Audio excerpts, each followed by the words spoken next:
What did the Guardians just prove in Colorado? Well, they're better than the Rockies. We'll tell you whether or not that is enough when it comes to their schedule and their path forward to a playoff spot. Tanner Bobby the Guardians, and you're listening to Locked On Guardians. You are Locked On Guardians, your daily podcast on the Cleveland Guardians. Part of the Locked On Podcast Network, your team every day. The Guardians did prove they're better than the Colorado Rockies over the weekend. They didn't just do it by a little bit. They are much better than the Colorado Rockies if you look at the 3 games they played. Does that mean a whole lot? We'll talk about that on today's Locked On Guardians. That over there who is holding his vacuum because the Guardians did sweep Colorado Rockies is Jeff Ellis. They have a 4-game winning streak. Who's been here for 8 years. I've been here, Justin Lada, and I've been here for 4 years hosting the show, and we have both been covering the Guardians minor league system in the draft for almost 2 decades here. And Locked On Guardians, of course, is your only daily Cleveland Guardians podcast that covers your team every day from the majors, the minors, the draft, everything in between. I know we're going to get into at least a couple of those things. Maybe not today, but all week. We got a lot of stuff planned for this week because of the schedule. But we start off we look at today's show, kind of checking in a confidence meter. We'll take a look at some of the players and who's playing well, who's not playing well, and how confident we are about their ability going forward, at least to get this team into a playoff spot. We'll talk about why the Guardians have a chance to control their own destiny from here on out. But we start off the show, Jeff, talking about what the Guardians proved in Colorado. And yes, they proved they're better than the Colorado Rockies. I know I think we know the overarching point is going to be, okay, they beat the Rockies. The Rockies are not good. They should be. Worst team in baseball. Yes, they should. Yes, they're not good. So the Guardians went out there and they outscored the Rockies 20-6 over the weekend. That is what this team should do. I know there's a lot of people out there, and I've been frustrated with the Guardians this year too, because it's like at times I said they haven't shown their ability to show faith in them, because they, would hit when they didn't pitch, they pitched when they didn't hit, and the bullpen and the defense and just would all have blowups at different times.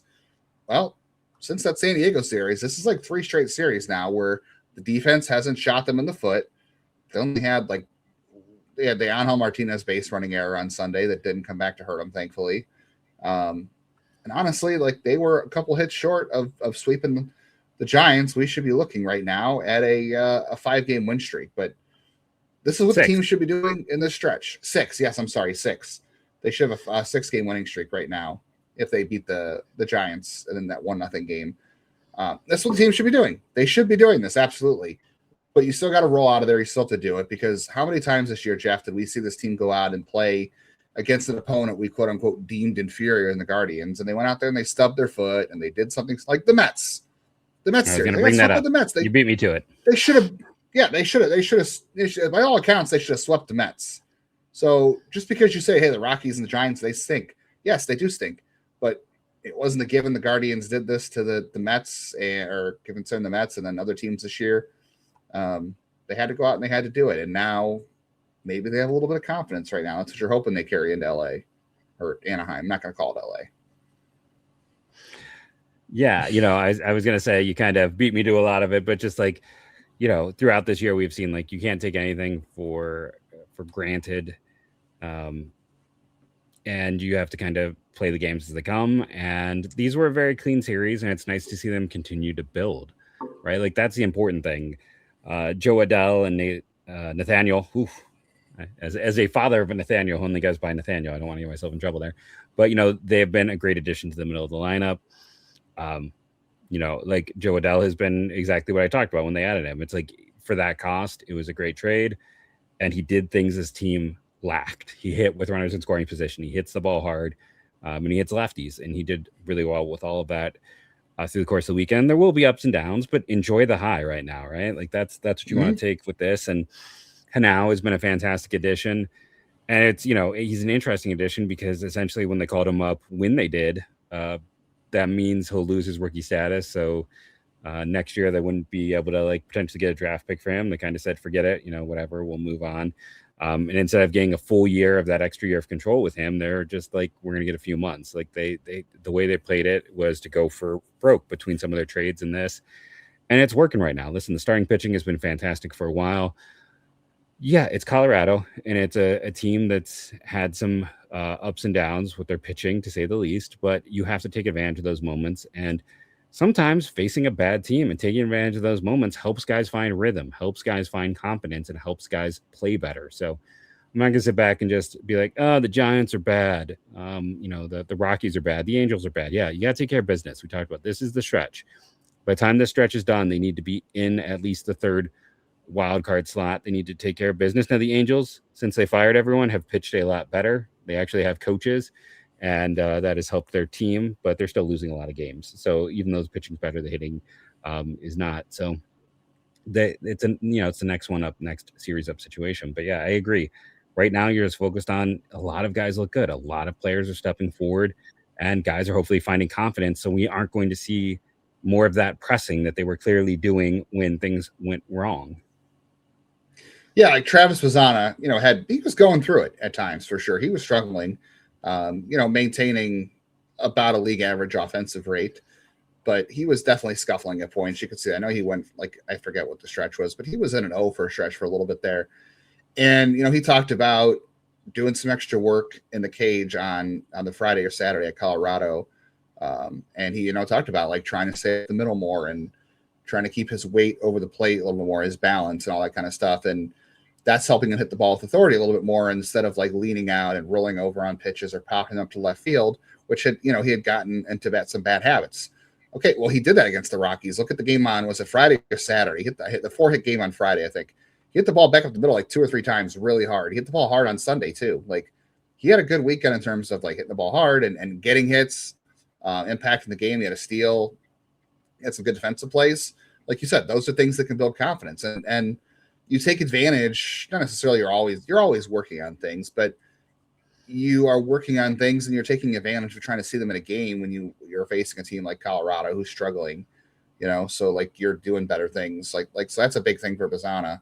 DeLauter, he had to sit for a couple of days because of his hamstrings. He's back. He had 2 triples on Sunday, so I guess the legs are in good shape, which is great. So those all things went well, and for the pitchers too, Eric Sabrowski had a great series. The bullpen didn't have to work. It is. The bullpen didn't have to work that hard. And the bullpen didn't have to work that hard. You used the top guys on Saturday because it was a closer game. But then Friday and Sunday, you got to rest them, which I don't know if Cade Smith needs more rest at this point. We can talk about that later. But I don't know if he needs more rest. But those guys, at least coming out of the Giants series, they had worked 3 days in a row, 2 days in a row, and we knew they were going to need a rest on Friday. We talked on the episode Friday, and the offense got them that rest. Like you said, it gives you a little bit of confidence. It takes the stress off a little bit. And I'm thinking of a terrible analogy in my head that I'll share with you after the game, but after the show.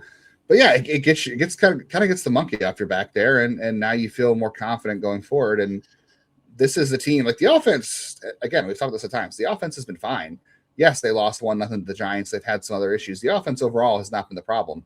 It had been the defense and the bullpen and some hiccups in pitching. They had it all together at this time, so they know at least this is possible when they put their best foot forward. When things look right, we know this is possible. And Colorado is a tough place to pitch. The starting pitching did not go deep in this series. No one was looking necessarily at their best. They weren't bad. I mean, Griffin battled today. Credit to him. I wasn't sure he was going to get through it. He battled to get through. I mean, everyone at least went 5 or 6, but they did have to kind of use those secondary guys. And, it was nice to see, Yoho isn't going to be a central piece, but he's had a few good outings in a row. Sabrowski, a few good outings. And this was the best one because Colorado's a rough place to pitch. He was hitting the corners. He was doing the things that he did before he was hurt. No one's going to want to hear it, but Matt Festa is 7 straight outings without giving up a run, and he's only given up 1 earned run in his last 11 games. They're finding the parts and pieces to make the bullpen work in its current form. Cade was, I understand, Cade is every single outing with him has been an adventure ever since that Met series. So hopefully, like you said, we'll talk about and get into some of the things around him at some point this week. But yeah, the bullpen did its job. They didn't have, I can't really think of defensive blunders. There was not anything that sticks out. It was more base running blunders that occurred. But yeah, it's just kind of nice to see, they because to clarify your statement, the offense is getting on base. They just weren't getting them in. And now we're seeing them have some success in that situation. They're getting guys on base at a much higher rate than a year ago. And people still like to say this offense is, worse than a year ago or not improved. I'm like, yes, Jose is not Jose. That's fair. But the change from DeLauter to Nolan Jones, it makes up the Jose gap. And Quan is Quan. And then you still have like Finally. the Bazzana upgrade over Arias. You still have, a lot, the addition of Jo Adell, like some of those other pieces and upgrades. Like there's no way it's not a better team than a year ago. It just needs things to position by position. Fit a little better. Yeah, like even on Sunday's game, like Jo Adell, obviously had a monster RBI early in this game, right? And then Chase DeLauter tripled later in the game, and Nathaniel Lowe's up, and he's facing a lefty, and I'm like, oh boy, this is not going to go well. It was Mark Manfredi from Mayfield, and they left Chase DeLauter at third base, and Lowe ends up getting the RBI hit off of Mark Manfredi. So it's like both those guys are contributing. Like those things are happening. Like Lowe, obviously not great against lefties, but he also, had a couple good games defensively. Both those guys came through. Like when Adell didn't come through, Lowe did come through, and that's why you got those guys. And a day where Angel Hernandez necessarily wasn't as great as he has been, like DeLauter had a great day. So you're seeing more guys in the lineup step up, where it's not just one guy doing all the work, right? Like Adell and Lowe have carried a lot of load, I would say, in terms of driving in runs, which is what you traded for them. But you're seeing like other guys like get in on the act. Like Quan is back to doing his thing, and DeLauter is picking things up, and Bazzana had a good weekend. So like you're seeing the return of guys like all stepping up at different times at the very least. All right, we'll talk about how the Guardians are in control of their own destiny at this point when it comes to the schedule. And we'll also get into the confidence meter. We'll talk about some of the players we feel good about going forward and some of the other players that we don't feel so good about going forward. If you are trying to run a business, cannot feel like you're trying to connect a bunch of systems together that were never designed to work together.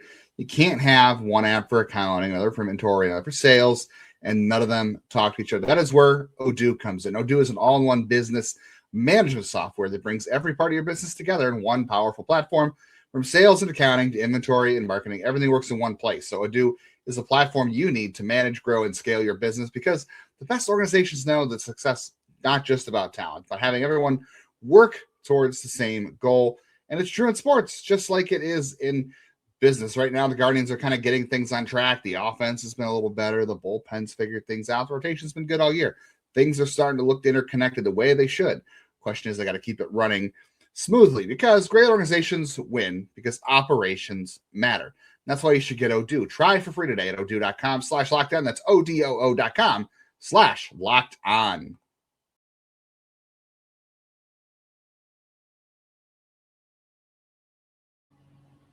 Appreciate everybody who makes Locked On Guardians your first listen today and every day, wherever it is that you get podcasts. Appreciate all of our everydayers and all of our insiders who are hanging out and keeping the faith when times are tough. And it's nice to have some good chats and some good episodes together where things are much better. If you want more after the show ends, you can sign up for the Everydayer Club. That gets you ad-free access to all of the shows on the audio platforms. Also gets you the private listener Discord link, which includes other listeners to the show, Guards fans, Jeff, myself, where things were much lighter and better this weekend, I will say, over there. And you get texting to your phone as well whenever there's news, other insights in the game, things like that. And we also do mailbag episodes, questions from our insiders and everydayers. Go to LockedOnGuardians.com. I'm sorry, LockedOnGuardians.supercast.com, or check the link in your show notes for more information. All right, so we were going to talk before about the schedule. Let's play the schedule game, right? Everyone loves to do the schedule game. It's football season, right? We kind of, on Friday, did a little bit of math talking about the Guardians. I think I said, like, they have to go 23-11 or something to win the division, and I don't know if that's going to happen or not. We can talk about that, but so right now, let's just look at the Guardians, like who's in the playoff realm. Right now, MLB.com has the Guardians at the third wild card spot, which I don't think is accurate because they have the same record as the Rangers, and the Rangers own the tiebreaker over the Guardians, 4-2. So I'm sure they forgot about. I got to be honest. I think MLB is just not considering the tiebreakers. Yeah, you would think it's automated into that, but who do I know? So the Rangers have a tiebreaker. Not much, am I right? Oh, geez. The Rangers have a tiebreaker there, but here are the other teams that are in the Guardians realm in terms of playoff standings. You have the Blue Jays, who are a game and a half back right now. The Twins are 2 games back of that wild card spot. The Orioles are 2 games back of that wild card spot. The Mariners, things are not going great for the Mariners, but they're 3 out. They're 7 below 500. And then you have the Tigers, who are 3.5 out. Things have not been going good for them recently, too. But we'll say 3.5 is still within striking range. And the Guardians, after they finish this West Coast road trip with the Angels, guess what? You come home and play the Royals. And by the way, the Guardians have a 9-game homestand coming up. That should be nice, you know. Players sleeping in their own bed, no travel for 10 straight days. That's pretty nice. But the Blue Jays come to town, so you're going to have a chance to put yourself some distance from yourselves and the Blue Jays if you win. The Tigers, you have a chance to knock them out of the playoff race altogether. I think they're trending that way, but you have a chance to kick them a little bit more. And that's a 4-game series, by the way. They lost 5 in a row. They're currently on a 5-game losing streak, one of the worst in baseball. Yeah. And that's a 4-game series because they have to play a doubleheader on Friday the 4th, by the way. So that's technically a 10-game homestand. And then you go to Baltimore. Guess what? Baltimore, who knows how things will look by Labor Day, but right now they're in your realm of playoff opportunities. You go to the Twins. They're within the circle too. And then you come home and play the White Sox for the last time. And the Guardians would have to sweep the White Sox in order to have the tiebreaker. That seems pretty unlikely at this point, but who knows how things will look in the middle of September. Like you're 3.5 out right now. I think it's pretty unlikely, but you know, they're in the realm of possibilities, at least right there. So after this Angel series, outside of the Royals, all these teams are in the playoff orbit right now. Whether or not they are when the Guardians actually face them will be determined, but there's a good chance you're going to have a chance to separate yourself from them, or they're going to have a chance to separate themselves from you. So these will be important series. Like, yeah, the schedule is quote unquote easy because the American League stinks. Let's just be honest, they stink. Outside of the Yankees and the Rays, everybody else is in the White Sox. I'll give them their credit, but these are all teams who are fighting for a playoff spot. So they have something to play for. So these are going to be meaningful games, nonetheless. Yeah, but the problem is everyone's schedule stinks. Like, so it's because the American League stinks. Yeah.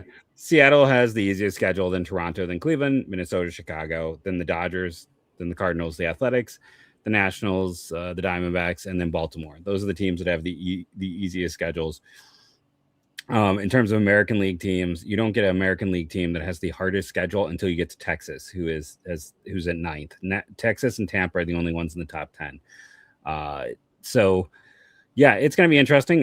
Huge series we have to mention because Texas is facing Chicago. That's the next series, and Chicago's.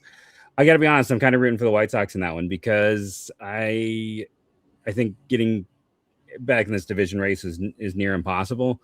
Hate on me for that. It's fine. If you still believe, more power to you. I wish I could, but the White Sox have St. Louis, Cleveland, and Texas, and that's about it in terms of toughness left in their schedule. After that, it is, Pittsburgh is falling apart. Detroit, they face Colorado the second to last week of the season, second to last series of the season, I should say. So, they have a pretty easy road as well. So my focus is kind of more on that idea of the wild card, and facing what looks like right now Houston in the first round if you're the third wild card spot, which is better than being the second wild card spot and facing the Yankees. Let's also be honest with that. So that's some far-reaching thoughts, but yeah, I mean, I think getting into the third wild card spot it's better to be third than second. If you're first, you got home field, but it's better to be third than second in this wild card race. So, yeah, I look forward to hopefully another strong series. The Angels are still the Angels. They just gave up the worst record in baseball to the Rockies, who have lost 6 straight, because the Angels did take, I think, 1 away from whoever there was. They took 1 from Texas, right? I think that's who they faced this weekend. And then the Athletics also jumped them because in their last 10 games, the Angels are 5-5. They are a little bit better. They're in, the hottest team in baseball right now, though, is Philly, who's won 9 in a row, and then it's Kansas City, who's run 8 in a row.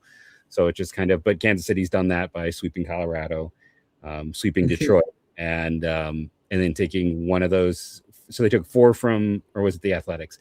Again, they're doing what they need to do. That's why they're not in that rancid tier, the Royals, because they're beating the teams in the rancid tier, which is allowing them to kind of remain out of it. But yeah, the schedule sets up pretty well for them. They just got to keep taking care of business, get hot at the right time. And that's what you and I talked about throughout. Whenever everyone's like, this team's terrible, or this team, this and that, it's like, yeah, the team has been incredibly frustrating. Like, they could have just taken care of business for the first half since the All-Star break. They'd be in competition to win this division, but they didn't.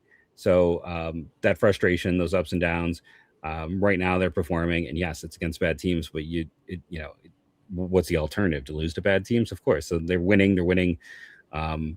pretty convincingly, and hopefully they are going to keep this going, especially once we move from the bad to the meaty to the from the rancid to the merely terrible.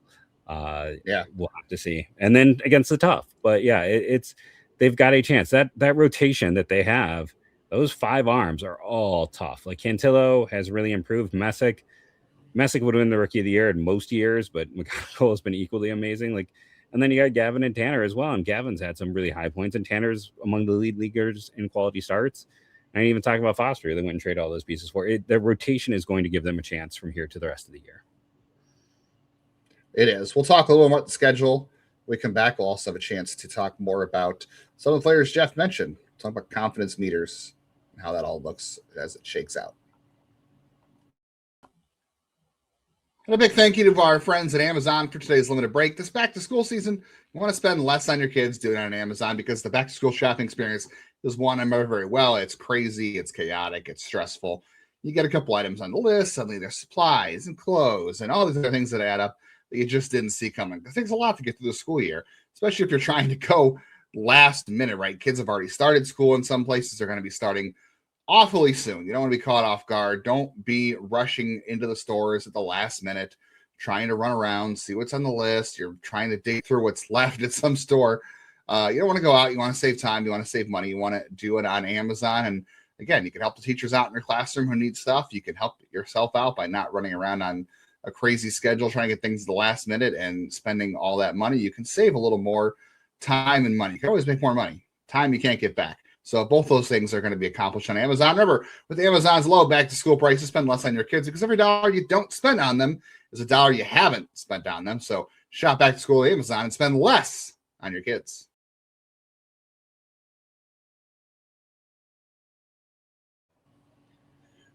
Do all the fun things on YouTube and all the audio platforms. Hit the bell, subscribe, please, if you haven't yet at this point, and then you get notified of when episodes go live, as well as reaction videos or whatever it's to a game or news. And then if you auto download your favorite audio platforms, it keeps the show in your feed and it helps support the show by a lot because it just keeps the downloads coming in. And if you check out an episode, that's okay too. The download, and we do like when you listen because we do like talking with you, but maybe you're busy, and you keep the show in your feed and you catch up on it later. That's all good stuff too.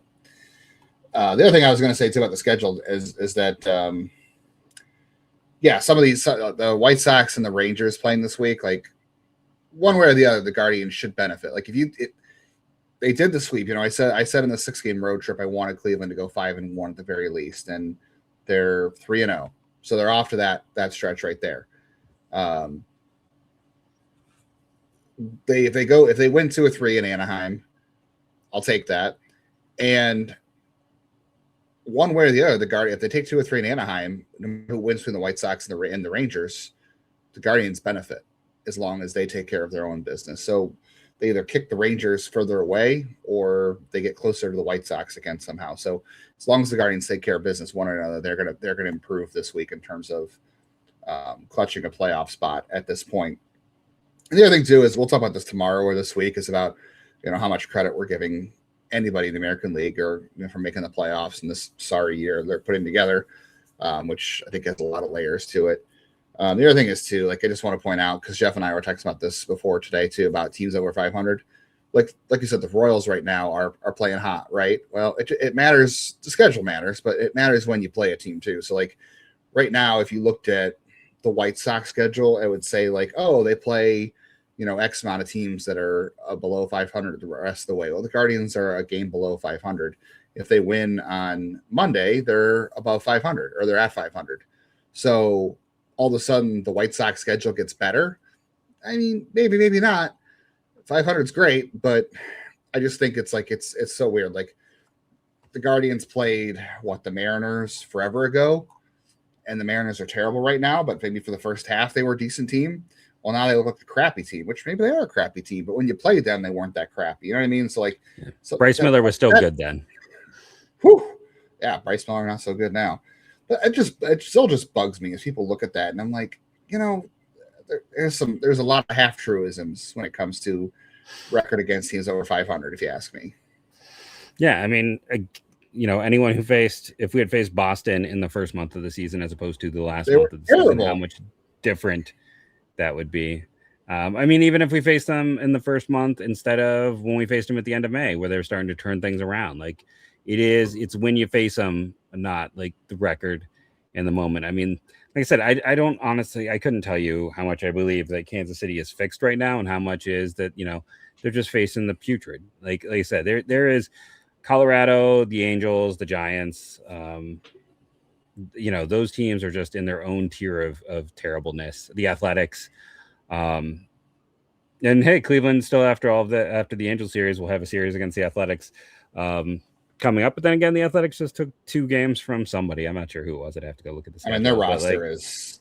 It's all everyone's. They've shut down everyone. Like, oh, he's hurt for the year. Like everyone they took, and that's a funny thing. You know what? They took 2 out of 3 from the Astros this weekend, of all teams. That's who the Athletics took 2 out of 3 from. So wow. Yeah, but that's the thing. Even when you're looking like in their last 10 games, like Colorado, Detroit, Washington, and then Cleveland just lost that series to Detroit, and Detroit's now 2-8 in their last 10. That might be the better reflection as the last 10 games. Honestly. Yeah, and it's the other one too. It's like the Nationals. When Cleveland faced them, they were still in one of the wild card spots, and now they're If the season ended today, they'd have the 6th pick in the draft. I know there's a lot to happen in all of that, but I'm just saying to give you a reflection of where they are. It's going to be interesting. I mean, heck, Pittsburgh would be is a bottom 10 team. Everything caught up with them, and then Miami's gone on another heater and is once again just kind of looking at the very edge of stuff. So it's going to be fascinating to watch. How this works for basically everyone. I mean, like Houston is below 500 again. They're at 65 and 66. So, and they are currently the 3rd division. Yeah. So, which means they're also the same with Texas. I don't know how that's going to fall out there in terms of what you face, but there's a good chance someone's going to make the playoffs with a sub 500 record. Yes. Like there's a very good chance that could happen, which is embarrassing, which again, we can talk about tomorrow.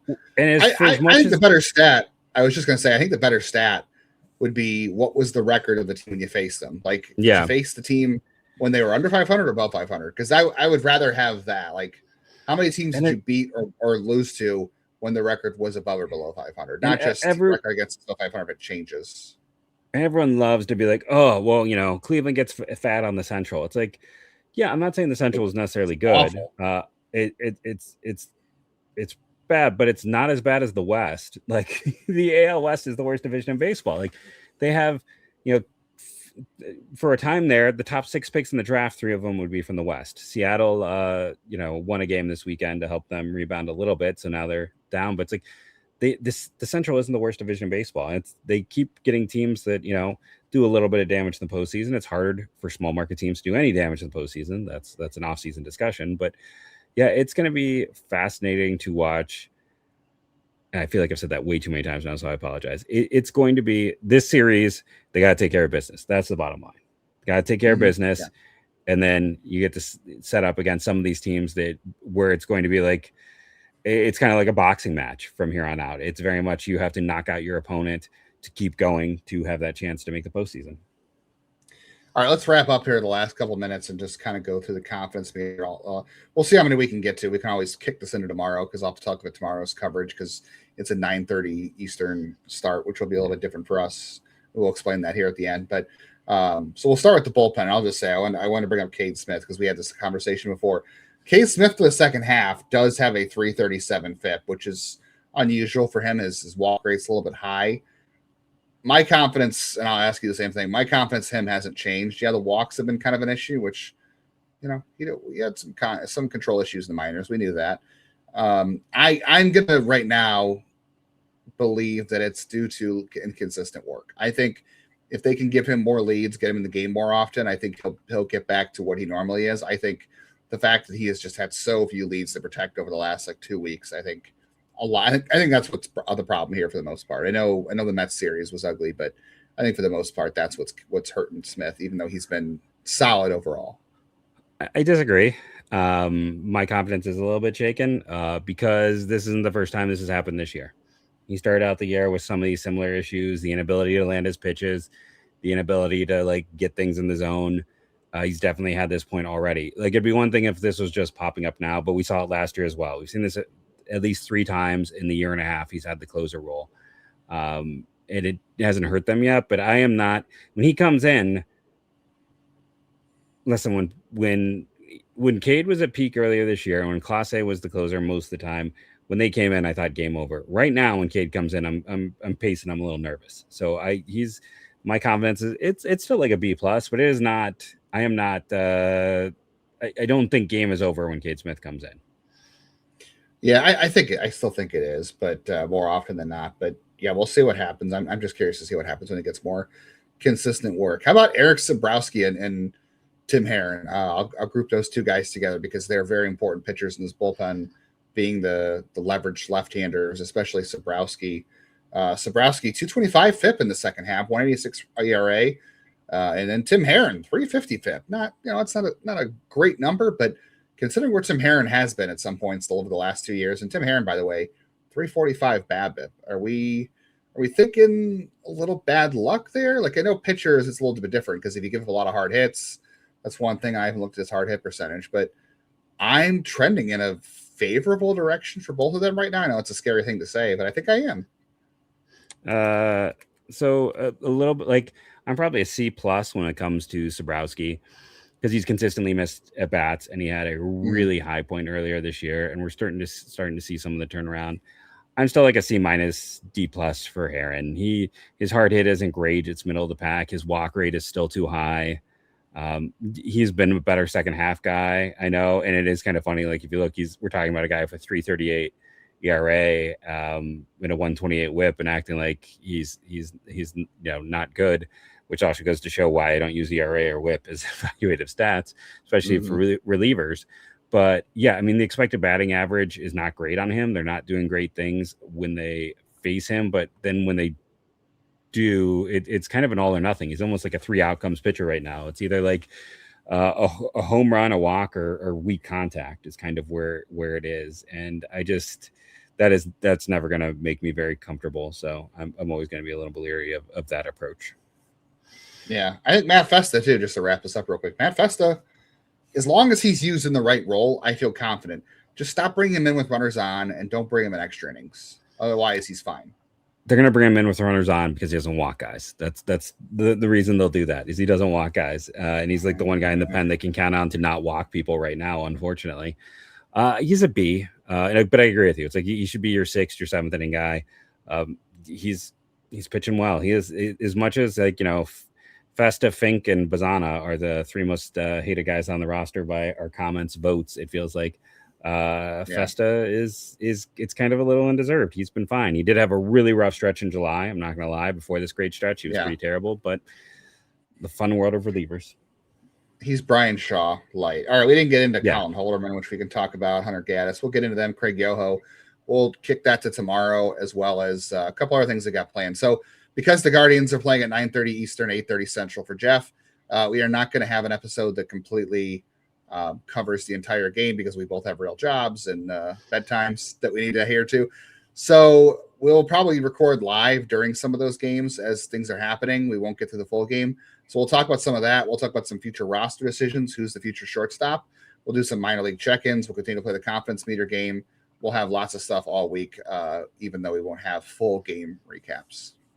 Well, but we will recap the game then on the next day's show, so you'll still get it just a little bit later. Yes. But thank you all for joining us, making us your first listen. Rating and review, downloading every day. Those are the important things. Download us no matter what. Thank you all, and go Guardians, go. Random Guardian.